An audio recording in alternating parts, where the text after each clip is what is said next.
आज अपराह्न दुईटी पृथक दुर्घटना 143 नंबर जातीय राजपथरे 2 जनकर मृत्यु होता बेले 4 जन गुरुतर अच्छा।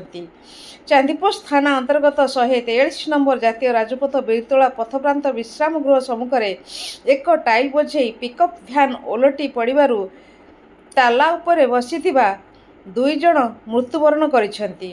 घटनास्थल में 2 जनकर मृत्यु होता बेले चालक गुरुतर थिबा जणा पड़िछि। मिलिथिबा सूचना मुताबक एक टाइल बोझे गाड़ी राउरकेला बणई आड़े आसुला। कौनसी कारणरू बिरतोला पथप्रांत विश्राम गृह सम्मुखें भारसाम्य हराई ओलटी पड़ा। गुरुतर आंबुलांस जोगे लोहणीपड़ा डाक्तरखाना निया जाइथिला। घटनास्थल में पुलिस पहुंची तदंत चलाई।